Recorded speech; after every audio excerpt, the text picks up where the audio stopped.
Mungkin lain daerah lain ya, Pak. Memang Ya, Jakarta, beda-beda ya. Bali kali juga ya, itu pertumbuhan tinggi. Mm-mm. Jadi sebetulnya kalaupun kita berbisnis di sini, pikirannya itu, kalaupun serugi-ruginya, itu ada capital gain. Habis Iya. laku rumahnya Pak Unggul ambil keputusan kita share keuntungannya dibagi ke tukang, itu juga Iya. membuat mereka semakin Iya. betah karena dihargai. Tapi Mas Mandro, Iya. saya kadang-kadang rokok itu sengaja minta ke tukang, Pak.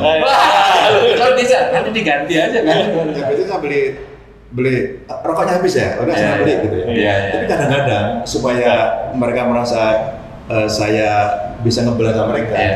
saya nggak bayar rokok nih, ada rokok nggak? Iya. Ada Pak, ini ada. Pak Rukmono, posisi Pak Rukmono itu kan pernah jadi direksi, ya kan? Ya, dia anak perusahaan tadi. Ya, direksi kan. Nah, direksi kan banyak kan sebenarnya, fasilitasnya, betul kan? Apapun ngomong dikerjain orang lain, ya kan? Iya. Cuman hanya nunjuk jari gini udah datang sendiri. Iya. Nah, sekarang ini pensiun nih, diurusin semuanya. Kalau mengerjakan bisnis sesuatu, ya harus jalanin sendiri. Terjun langsung. jangan titip uang. Jangan titip sekedar uang, nitip tidak titip uang. uang. Berbagi cerita bermakna di Pundit Pensiun. Semangat pagi Sobat Pundit. Hari ini saya ketemu teman lama dan ada cerita yang menginspirasi saya ketika melihat teman-teman ini. Yaitu ceritanya adalah ketika ada ular melakukan perjalanan, ternyata luka terhadap gergaji. Ketika dia lewat, maka terluka, dia merasakan sakit, sehingga dia seolah-olah balas dendam terhadap hal itu. Dia gigit gergaji itu, malah luka kakinya. Dia lilit gergaji itu, semakin dalam, semakin luka. Akhirnya dia berhenti menjadi makhluk hidup. Nah, dengan teman-teman ini, saya rasa apapun yang ada keberadaan beliau waktu proses dia jadi karyawan dan ada rasa sakit itu, dia abaikan dan kembali dia di masa pensiunnya berbisnis dengan membuat perumahan yang kita saksikan sekarang. Luar biasa menurut aku. Ini perkenalkan ada Pak Unggul. Siap. Samping saya persis. Dan di samping kirinya lagi adalah Pak Rukmono. Gimana Pak Rukmono, Pak Unggul? Ya. Sehat hari ini? Alhamdulillah. Sehat. Kita mulai pertanyaan-pertanyaan yang simpel-simpel dulu. Siap. Dari Pak Unggul dulu yang Monggo. deket nih. Iya, siap. Pak Unggul, Iya. kok bisa? Banyakkan teman-teman kita itu ya ketika pensiun itu berusaha dengan nggak terlalu padat modal. Jadi kan udah jelas ya Om Hendro, ini bidangnya properti. Iya. Properti itu sebetulnya awalnya bagian dari tabungan. Properti itu awal sebagai aset. Iya, Aset. tabungan. Jadi Nah, daripada kita nabung di bank atau nabung di mana, kan lebih bagus kita nabung properti. karena apa tuh? Nilainya ketika Nilainya lebih tinggi dari Daripada satu dari bunga bank. bunga bank lebih tinggi, bahkan bisa menyaingi emas ya, bisa Hmm. menyaingi emas, apalagi di daerah tertentu. Hmm. Contoh di daerah, mungkin lain daerah lain ya, Pak. Memang Ya, beda-beda Jakarta, ya. Bali kali juga ya, itu pertumbuhan tinggi. Hmm.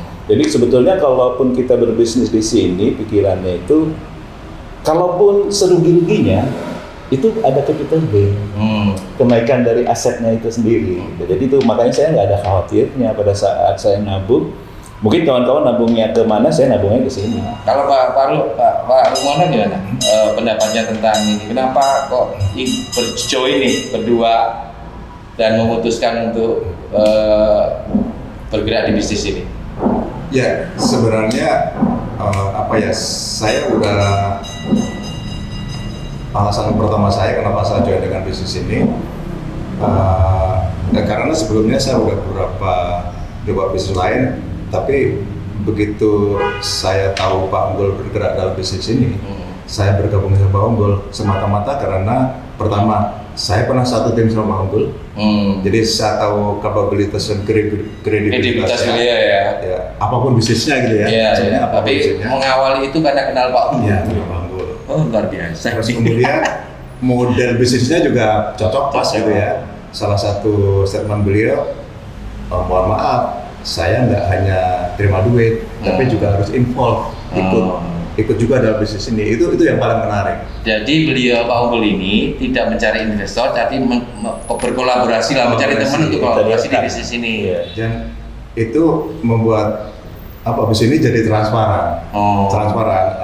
Jadi apapun yang dilakukan bisnis ini kita semua tahu.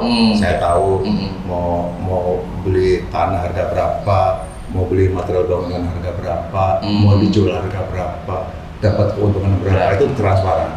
Jadi kemudian saya memutuskan, saya join. Itu berapa lama ngobrol sama Pak Unggul? Sekitar kita mulai ketemu itu Oktober tahun 2 tahun lalu. Oktober 2 tahun lalu dan mulai bareng-bareng Januari Februari. Jadi sekitar ada 4 bulan, 3 bulan. Dan cukup cepat itu menurut aku sih. Rumah pertama yang dijual nih ya. Dijual dari kolaborasi pertama kali nih antara Pak Rukmono sama Pak Unggul. Itu rumah yang di mana dan bisa diceritakan, ada hal yang lucu nggak? Monggo Pak Rukmono mungkin ceritain. Ada sebenarnya rumah yang di sebelah. Oh, yang di sebelah.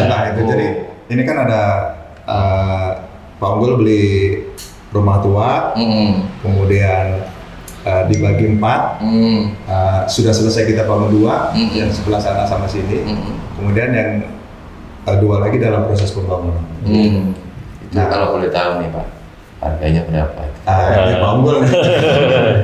Kalau yang di sana sekitar yang udah laku sekitar 2,7 ya, kurang lebih gitulah. 7 ya. Iya, kurang lebih 2,7. Nah, ini kan ada rumah yang keberapa nih dari kolaborasi ini apa? Ini baru yang kedua. Rumah kedua. Yang nanti rencananya ada harga berapa nih yang ditawarkan? Ini 2,4. 2,4. Kok lebih turun? Kenapa? Lebih luas kecil. tanahnya lebih kecil. Jadi memang teknis membeli rumah itu memang sengaja nggak sama, Mas Hendro. Karena kalau sama nanti ketemu segmen yang di situ aja. Jadi semakin bervariasi yang kita bangun sebetulnya, tapi variasi ada range juga ya. Berarti ada segmennya ya, segmen orang yang mampu di bawah ini, ada yang di bawah ini range, ada range-nya ya. Ada. Cuma memang nggak terlalu jauh range ke bawah ya. Rata-rata di atas 2. Mengawali pertama. Ya dalam proses jadi karyawan dan sebagainya itu kan ada tadi yang di awal kan kita diskusi ini ya, ada rasa sakit, ada rasa gagal sebagai karyawan. Nah itu ada kejadian-kejadian yang menginspirasi langsung waktu jadi karyawan ini, bisnis ini. Jadi yang jelas gini, karena namanya karir itu kan kadang-kadang kan kita bukan maunya kita berusaha sampai apapun kecuali Allah yang tentukan, kawan-kawan yang punya decision maker juga tentukan. Jadi kalau saya berpikir bahwa kalau kita merasa punya kapasitas, misalnya kapasitas kita ini hanya digunakan misalnya cuma 60% atau cuma 40% bahkan, terus kita marah dengan keadaan itu percuma. Jadi lebih bagus tunjukkan bahwa kapasitas kita sebetulnya 100% itu segini. Jadi sisa kapasitas yang tadi yang tidak dipakai oleh perusahaan, kita pakai aja Mas Hendro untuk yang lain. Terutama memanfaatkan waktu Sabtu Minggu sebetulnya. Sabtu Minggu itu kan. Lalu kalau misalnya kita meeting gitu, saya suka pulang duluan. Misalnya gini, kita meeting di Bali, ya kan? Meeting di Bali. Teman-teman kan biasanya paginya besoknya golf atau apa dulu gitu. Saya percepat tiket saya Mas. Tapi waktu berangkat karena takut istri, takut peluang itu nggak ada ya. Takut peluangnya nggak ada. Jadi alasan kedua lah. Alasan pertama takut istri juga. Jadi memang kalau ini kan kerjaan fisik ya, fisik artinya memang harus dipantau langsung. Jadi Pak Rukmono kan bilang nggak ada bisnis yang bisa kita lepas gitu aja, nggak ada. Jadi minimal saya udah tahu progresnya sampai mana, tinggal ngobrol aja sama tukangnya. Metode-metode yang saya lakukan sama tukang sama karyawan itu sama dengan juga. Saya nggak pernah marah-marah gimana Mas. Jadi ya diajak ngobrol aja kalau misalnya ada hal yang kurang yang menurut target kira-kira nggak tercapai. Mereka juga nggak bisa ditargetin kayak kita ada target nyata gitu, tapi setidaknya mereka sebagai tukang itu tahu kalau kerja berapa lama, yang dikerjain apa, selesainya kapan itu mereka tahu dan mereka malu sendiri dan budaya malu itu kita ciptakan. Pak Rukmono, posisi Pak Rukmono itu kan pernah jadi direksi, ya kan? Ya di anak perusahaan. Ya direksi kan. Nah, direksi kan banyak kan sebenarnya fasilitasnya, betul kan? Apapun ngomong dikerjain orang lain, ya kan? Cuman hanya nunjuk jari gini udah datang sendiri. Nah, sekarang ini pensiun nih, diurusin semuanya. Nah, ketika ngomongin bisnis itu ada part-part bisnis yang dikerjain dari bisnisnya ini ya, yang dikerjain Pak Rukmono apa nih sekarang?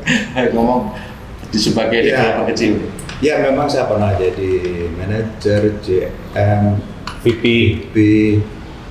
direktur di anak perusahaan gitu ya, level VP. Tapi untungnya saya nggak pernah memanfaatkan dalam tanda kutip semua jabatan yang ada, atau menikmati dalam tanda kutip semua jabatan yang ada di saya. Saya anggap itu hanya perbedaan job desk saja dengan yang lain. Jadi pada waktu saya nggak menjabat itu, tidak ada rasa kehilangan apapun. Termasuk sekarang saya bergabung dalam bisnis ini, kerjaan saya diberikan kepercayaan untuk ngurusin tukang, bayarin tukang tiap minggu. Jadi setiap hari Jumat malam itu saya harus ngecek si A, si B, si C, sampai kadang paling banyak 17 orang dulu ya. Ya sekarang 17, saya ada 30 sebetulnya. Ada 30, 17. Dan nggak bisa digital kan? Bayar fisik. Manual. Nggak bisa. Terus kemudian juga harus cek ini selama 1 minggu masuk berapa hari harus saya cek. Terus kemudian setiap Sabtu sore biasanya saya bagi gaji ke mereka. Terus kemudian juga ada yang Pak, saya kasbon ya. Saya nyatet pasti gitu. Itu. Nah, kasbon itu kan biasanya di luar dari Sabtu kan, Pak? Kapanpun Mas Hendro. Iya, kapanpun kan. Bahkan setelah gajian terima duit langsung kasbon juga ada. Oh, ada. Dan itu memang ya harus kita layani. Karena bagus enggaknya proyek kita itu kan sangat tergantung sama mereka, Mas Hendro. Betul. Mereka udah memberikan kontribusi terbaik, ya kami sebagai pemilik bus ini harus juga kasih kontribusi baik mereka, melayani dalam tanda kutip mereka gitu ya. Karena sebetulnya kita juga kan berkompetisi dengan orang yang besar saudara kita, dalam merebut karyawan yang bagus. Hati mereka supaya ya cepat kerjanya, hasilnya bagus, kualitasnya bagus. Jadi mempertahankan mereka itu juga bagian dari usaha, nggak bisa tiba-tiba mereka kerasan dengan kita aja, itu nggak bisa. Dan nggak hanya semata-mata hanya nilai gajinya, kadang-kadang mungkin di tempat lain lebih besar tapi perlakuannya mungkin berbeda gitu, kayak tadi kasbon yang dilayani Pak Rukmono itu kan sebetulnya bagi mereka sangat penting. Journey-nya kan jauh nih Pak Rukmono.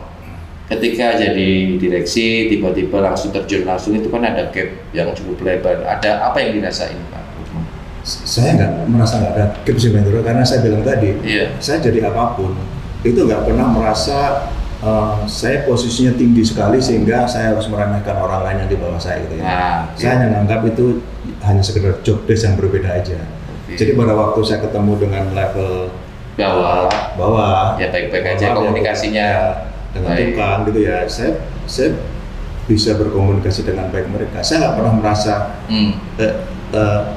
pekerja kami itu ngerjain saya gitu. Nggak ada post power syndrome dari ketika posisi direksi terus sesaat di saat-saat mungkin hari-hari pertama di bulan pertama gitu. Tapi begitu saya udah mulai mencoba gaul lagi gitu ya, silaturahmi dengan teman-teman, silaturahmi dengan Pak Unggul, mencoba ini ya nggak ada alasan lagi. Itu kan pasti nggak proses kan, orang-orang yang nggak ada post power syndrome itu sebentar doang terus nggak, itu kan dilatih dengan cara bersodako, karena sodako itu merasa kehilangan terus kan dari tabungannya seolah-olah. Menurut Pak Rukmono pastinya aku yakin dari dulu dilatih. Ya sebenarnya apapun yang kita terima itu kan kita harus bersyukur kan. Bersyukur itu kan nggak hanya sekedar mengucap alhamdulillah, tapi bersyukur itu kan kata aktif ya. Harus kita lakukan sesuatu. Kita bersyukur masih dikasih rezeki, sehat ya, visualisasinya dalam bentuk kita share ke orang lain. Kita bagi, entah itu bisa dalam bentuk nggak harus finansial, tapi juga ilmu seperti yang Pak Unggul lakukan. Ini kan saya lagi belajar nih sama Pak Unggul. Terus terang aja, ini saya lagi belajar sama Pak Unggul, dan semakin banyak ilmu yang Pak Unggul berikan ke saya yakin juga nggak akan semakin kurang, tapi semakin lebih gitu ya. Dan saya juga lakukan itu dalam melayani para tukang gitu ya. Karena dalam bisnis ini sebenarnya yang paling sulit itu manajemen SDM-nya ya, Pak ya. Iya. Yang manajemen tukang itu gimana mereka bisa nyaman kerja di kita, bukan hanya karena gajinya gede, tapi kita orangkan gitu ya. Iya. Kita orangkan. Kadang saya kalau ada kelebihan rezeki juga mungkin setiap hari Jumat saya berikan nasi padang gitu ya, biar mereka seneng gitu ya. Kadang kalau habis laku rumahnya Pak Unggul ambil keputusan kita share keuntungannya dibagi ke tukang, itu juga membuat mereka semakin betah karena dihargai, bukan hanya karena finansial. Nah, Pak Unggul, ngomongin leadership nih, leadership Pak Unggul kan ketika membawai orang-orang yang memang punya pendidikan yang tinggi, ya kan? Sekarang membawai orang-orang pendidikannya yang untuk kasar, kan kadang-kadang komunikasinya mereka kasar juga kan. Nah, ada tips-tips yang bisa di-sharingkan ke viewer. Ya, jadi ya tadi kata Pak Rukmono awalnya menguangke Pak ya, menguangke. Jadi misalnya contoh, saya itu kadang-kadang mereka kan suka kalau rame-rame makan di bawah gitu. Ya udah saya ikut makan di bawah. Makan juga. Ya, lalu apa yang saya beri ke mereka, misalnya makanan saya juga harus ikut makan. Jadi kalau mereka merokok, Pak Unggul merokok. itu. Tapi Mas Mahendro, saya kadang-kadang rokok itu sengaja minta ke tukang, Pak. Kalau bisa, nanti diganti aja kan. Ya, biasanya saya beli rokoknya habis ya, udah saya beli gitu ya. Tapi kadang-kadang supaya mereka merasa saya bisa ngebelakang mereka, saya nggak bayar rokok nih, ada rokok nggak? Ada Pak, ini ada. Dan itu ketika ada kerjaan apapun ada aturan mainnya juga kan, dilarang merokok, dan mereka juga nggak ada masalah. Nggak ada masalah. Mereka udah, makanya rata-rata yang udah kerja sama saya itu udah memang lama ya. Ada sampai 5 tahun, 6 tahun juga, ada yang 7 tahun. Udah lama sih ya. Bahkan nanti saudaranya, ininya gitu. Emang saya kalau terima karyawan selalu ada referensi. Kebanyakan ngambil dari daerah atau Sukabumi yang banyak. Paling banyak Sukabumi, tapi ada dari Cipanas. Cipanas ya Cianjur. Ya. Itu menginspirasi lah teman-teman yang berasal dari Sukabumi, bisnis yang sama. Karena dibawa semua nanti. Yang ke bawah. Ini yang orang Sukabumi dibawa orang Batak sama aja ya. Iya, aduh. Nah, ada pengalaman-pengalaman yang lucu, misalkan ada pembeli yang nawarnya sampai itu ada nggak ya? Ada. Jadi biasanya kalau dia mengemukakan harga pertama sudah terlalu jauh gitu dari yang topset kita sudah tetap melayani aja, tapi kita sudah nggak berharap banyak dan tidak terlalu mau membuang waktu banyak. Misalnya mau lihat lagi, ya kita suruh tukang aja membeli. Karena kadang ada beberapa customer yang datang berbeda tempat, berbeda ini, ya saya akan cari yang prioritas. Gitu. Bukan berarti nggak melayani, kita tetap dilayani. Ada nggak karyawan yang di perusahaan kita nih dulu yang ngelihat rumah ini dan atau mau belilah ke Pak Unggul atau Pak Rukmono, ada rencana beli gitu? Kalau rumah yang di Jalan Anggrek, dia nggak tahu itu rumah saya. Ada karyawan mau beli. Nah, tapi nggak jadi beli dia. Nah, padahal potensi harga ini sebenarnya kan segmennya di mereka. Nah, kayaknya waktu itu kalau saya lihat sih, kalau dia pakai uang bank dia akan kesusahan ini juga sih. Ya, bulanannya itu kesusahan KPR kan ada batas ini kan, nggak bisa. Kayaknya waktu itu memang masalah range saja. Kalau Pak Rumus lebih bagus jualan Mercy dibandingkan jualan Toyota. Kebetulan pasarnya ada. Ya, karena jualan Mercy sekali jualan Mercy langsung kumpul. Jadi gimana? Ya, jadi karena waktu juga kan. Kalau jualan banyak butuh waktu. Iya. Contoh kalau gambar ya, saya gambar rumah bagus, dengan gambar rumah biasa kan waktunya hampir sama. Karena harus teliti semua segala macam itu harus dilengkapi. Terus kemudian kalau ketemu dengan pembeli, penjual misalnya, waktunya juga sama. Saya harus eksekusi tanah yang misalnya ini 700 meter, dan eksekusi tanah cuma berapa meter gitu, itu kan waktunya sama. Jadi saya pilih yang saya mampu aja. Pak Rukmono ini kan masih oke lah ya, double garden dulu ya kan. Sampai sekarang masih double garden ya? Iya. Gardennya ini kan masih jalan? Sebagai karyawan. Karena istri juga masih karyawan. Nah sekarang Pak Rukmono pensiun. Awal-awal nih Pak, awal-awal ketika pensiun, ketika yang lu lagi kelihatan lagi, lu lagi itu istri gimana Pak? ada experience nggak? Ya sebenarnya kalau keluarga sih seneng kalau saya punya kegiatan itu aja sih. Mereka mungkin juga suntuk. Justru itu, Ya. ketika melihat lu lagi di rumah kan, kok nggak ada kegiatan, marah nggak istri itu? Oh enggak. Itu saya, itu sangat saya. Cuman mereka akan lebih seneng kalau Mono nggak ada di rumah. Saya punya kegiatan. Iya. Tadi kalau saya di rumah, saya dikira stres. Iya, jadi Tapi ini Pak RT loh di sana. oh Pak RT di rumah. Oh ya ada kesibukan jadi Pak RT dong. Ke Pak Rukmono nih, Pak. Ini kan bisnis di properti tanah, bangun tanah, Ya. dan renovasi. Terus itu kan banyak hal ngomongin pengurusan izin ini. Iya. Kita tahu kan banyak hal lah ya di bisnis ini kan, mafianya banyak, brokernya banyak. Ya. Itu ada yang bisa diceritain pengalaman itu nggak? Mungkin lebih tepatnya Pak Unggul Iya. karena saya untuk hal itu masih banyak belajar dari Pak Unggul. Tapi yang jelas ya, ini nanti Pak Unggul mungkin bisa jelaskan. Tambahin ya. Kenapa kami lebih suka fokus di Cinere alias Polda Depok? Karena relatif semua pengurusan gampang. Dan boleh dibilang hampir tidak ada yang tadi Pak Indro bilang tadi ya. Iya. Via kayak apa? Ada ketika harga per rumah itu di atas 2 ke atas, itu kan pajaknya nanti dibedain tuh, pajak jual belinya. Nanti.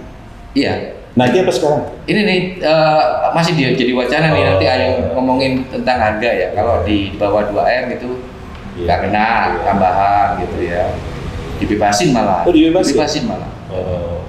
Ya, Nah, ketika angkanya itu di 2M ke atas, itu akan kena gitu kan. Nah, sebenarnya kalau ngomongin jual beli rumah kan ada pajak pembeli dan penjual yang membawa. Iya. Menurut Pak Rukmono nih, regulasi yang nanti pemerintah Pak Prabowo itu kan mau menghilangkan pajak itu tuh ketika harga di bawah 2M. Ya, Jadi bagus apa potensi atau gimana ke depan? Ya, sebenarnya kalau dilihat sepintas itu jadi potensi ya. Tapi bagi saya pribadi, kalau kita bisnis berapapun pajaknya, ya itu toh nanti akan dibagi antara penjual sama pembeli kan. Saya yakin berapapun rumah yang kita bikin, segmen itu selalu ada. Segmen itu selalu Iya ada, cuman berpengaruh kan. Jadi kalau dia punya duitnya 2,5 miliar, ya kan, 2,5 M, ketambahan pajak yang gede loh pajaknya pembeli Pak. Jadi gini, pajak kan ada dua. Kalau penjual itu PPH. PPH ya nggak seberapa buat penjualnya kan. 2,5%. Iya, tapi kalau coba Kalau yang pajak pembeli itu BPHTB itu sampai 5%. Cuma itu kadang-kadang tergantung dari Pemkot, karena yang mengeluarkan itu Pemkot. Memutusin. Iya, jadi bukan nasional, yang nasional PPH. Tapi pengalaman saya, Mas Indro, iya. Banyak pembeli, nggak tahu nih Pak kalau bisa koreksi, jarang sekali yang concern tentang harus bayar pajak berapa gitu, 5%. Mereka lebih concern kepada kondisi rumahnya matching sama mereka atau enggak gitu ya. Terus kemudian harga secara keseluruhan matching sama mereka atau enggak. Kalau pajak itu mereka udah tahu otomatis gitu ya. Dan kebetulan yang beli rumah kami itu bukan investor, bukan investor yang kemudian mau dijual lagi, tapi end user. Jadi mereka kalau udah seneng sama rumah, biasanya berapapun akan dibayar sebenarnya. Sebenarnya tentang ngomongin profit lah ya, profit. Ketika ada target 3 bulan gitu harus baru kejual dan sebagainya. Itu kira rata-rata profitnya di bisnis ini berapa? Bangun rumah ini kan gini, Mas Indro, prosesnya begitu dimulai itu kira-kira 4-6 bulan ya Pak Mul ya selesai. Oke. Dan biasanya maksimal 3 bulan. Berarti 8 bulan itu Udah laku. Sekitar udah laku. 7-8 bulan. 7-8 bulan. Udah balik lagi gitu ya. Oke, kan dibagi tuh artinya kan total cost selama 8 bulan, dibagi 8 gitu kan, profitnya berapa, dan dibagi lagi 8 kan profitnya. Iya. Nah per bulannya itu rasionya berapa? Nggak ada. Ya masih cukup lah untuk beli rokok. Ini nggak menginspirasi. Kalau cukup Baru beli, mono itu kan jangan nggak boleh kayak gitu. Iya. Jadi kalau berapa persennya ini kan perlu disampaikan supaya teman-teman yang lain yang mau pensiun mau dong. Oh iya. Di sini. Pak Jangan sampai saya aja bisa urusan beli bisnis rokok. untuk rugi biasanya Pak Unggul yang yang Ini kira-kira lah rasio. Satu kali transaksi sekitar 30%. Nah, artinya kalau dibagi 8. Kalau jadi gini tergantung kita beli cash flow-nya kita bisa putar berapa kali Mas Hendro. Jadi Iya. kalau misalnya kita punya uang 1 miliar itu bisa kita putar 3 kali dalam 2 tahun, kan beda dengan sekali dalam setahun. Iya. Nah itu jadi dari sekali. Jadi bunga perbandingannya rasio bunganya dibagi 2 dong ya. Ya kalau bisa diputar 2 kali. Iya. Kalau ya kan? Iya, jadi kayak ini. Paham. Mitra AD kita Iya. kan cuma dapat Justru itu yang aku tanyain Iya, sebenarnya. Makanya iya. aku tanya. Iya, cash flow. Ya antara perputaran duit cash flow-nya itu Iya. terhadap rasio Iya. profit. Iya. Jadi sekitar kalau sekali putaran itu kita bisa sekitar 30% lah ya Pak Romono ya. 30%. Sekitar 30%. Nah kalau itu bisa, Udah bersih itu dipotong pajak, dipotong apa? iya udah bersih, udah bayar 30%. Nah kalau misalnya 1 miliar kita ambil 30% itu bisa berputar misalnya 3 kali dalam 2 tahun, berarti kan 90% per 2 tahun. Berarti 45% per tahun. Iya, iya. yang jelas itu setelah dipotong. Kalau saya kan kosnya itu kan untuk wirawiri, misalnya beli bensin, bayar tol, buat makan selama ini itu masih lebih tinggi ketimbang kalau itu kita Simpan di masukkan, bank. inilah yang Suku. agak tinggi suku ya. Suku, iya. Itu mungkin bisa sisanya masih 2 kali lipatnya suku lah. Gitu. Iya, menarik sih. Jadi aku pengen rokok nih. bisa merokok ya, sambil rokok aja kan enak nih. Nah, Ya. Oke. Artinya kalau ngomongin 30% nih dalam Satu kali putaran. satu kali putaran, Sekali putaran. itu kan cukup bagus ya, maksudnya prospeknya bagus lah gitu kan di Bagi saya yang baru pertama kali nyemplung Ya. dan nggak pernah merasakan keuntungan segitu udah bagus sekali sih, bagus sekali. Nah saya harus merefer ke Pak Unggul karena beliau kan kepengennya diputarnya lebih cepat lagi gitu ya. Iya. Apa yang bisa disampaikan oleh Pak Rukmono sama Pak Unggul yang bisa dari kegiatannya bisnis perumahan ini menginspirasi lah. Apa sih sebenarnya bekal dari Pak Rukmono misalkan yang bisa memberikan motivasi atau inspirasi gitu? Ya sebenarnya yang saya sampaikan ini yang sebenarnya saya juga sedang berusaha untuk meniru dari Pak Unggul. Keberanian, Mas Hendro. Iya. Keberanian. Nggak semua orang punya keberanian untuk memulai sesuatu. Berani untuk melangkah di Berani untuk melangkah. journey yang baru. Di journey yang baru. Ya, kalau mengerjakan Ilmunya. bisnis sesuatu, ya harus jalanin sendiri. Terjun langsung. Jangan titip uang. Jangan titip sekedar uang, nitip tidak titip uang, uang. apalagi ke orang yang kita nggak kenal sama sekali. Jangan. Kalau Pak Unggul ada nggak? Ya kalau untuk yang kerjasama, saya memang nggak pernah. Saya bilang sama Pak Rukmono sama Pak Ari, saya bukan sombong. Kalau misalnya masalah investasi mau ditambahin karena keberadaan mereka, kan banyak cara. Tapi apa yang didapatin dari kolaborasi dengan Pak Rukmono? Apa Iya. sebenarnya values yang kecuali didapat ketika kecuali disampaikan Pak Rukmono tadi, kan kita kan nggak boleh menutup diri dari hal-hal yang di luar siapapun dia, terutama apalagi Pak Rukmono sama Pak Ari kan kapabilitasnya udah ketahuan kan. Nah, jadi kita sering berdiskusi karena kita berantem juga loh, jangan salah. Oh. Karena berantem juga Pak Rukmono. Beda pendapat itu wajar lah. Kalau maunya gini, saya maunya gini, tapi ya namanya ya sama waktu juga gitu. Saya kan anak buah yang suka ngelawan juga kan, jadi biasa itu kita udah biasa berantem. Jadi tapi itu jalan terus, justru itu jadi pengayaan. Contoh dari desain aja kadang-kadang kan Pak Rukmono udah mulai belajar desain, udah mulai belajar gambar dia. Jadi udah banyak protes. Ini Pak Unggul kok gini, ininya kok nggak ada, ini harus ini dulu, ini gini lah itu. Jadi otomatis ada pengayaan dan jadi lebih teliti juga. Karena kan bayangkan saya bangun misalnya 4 rumah atau 5 rumah sekaligus dalam kondisi yang berbeda-beda situasinya. Kan saya nggak bisa hafal terus mana yang bagaimana. Dengan ada Pak Rukmono sama Pak Ari itu bisa jadi ini saya, jadi Kepanjangan tangan. Jadi koreksi saya bahwa itu benar gitu. Misalnya contoh, di sini Pak Rukmono nggak mau sama Pak Ari ini kalau ini begini, maunya begini. Oh saya pikir, oh ya benar. saya bisa tiru di tempat saya bangun yang lain. Wah, harus begini nih. Dapat masukan dari Pak Lukman sama Pak Ari. Alhamdulillah. Jadi seperti itu. Dan yang kedua, Mas, kenapa saya bilang kalau bisnis itu tadi yang dibilang Pak Remo jangan investasi doang. Bayangin sekarang Mas Hendro ikut di bisnis saya cuma dititipkan uang. Kalau misalnya maaf paling jelek kan rumahnya nggak laku-laku, Mas Hendro akan bilang apa sama saya?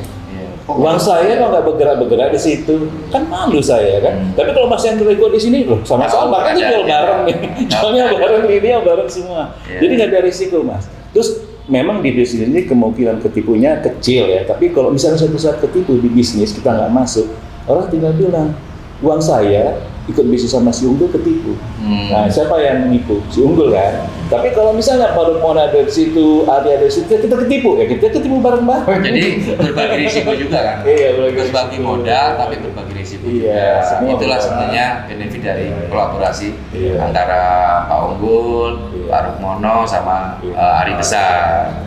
Dengan adanya kita punya keberanian melangkah tanpa berhenti, ya berhenti melangkah, maka terbukalah semua peluang itu. Dan peluang dan kegagalan itu selalu beriringan. Oke Sobat Pundit, jangan lupa subscribe, like, and share. Berbagi cerita bermakna di Pundit Pensiun.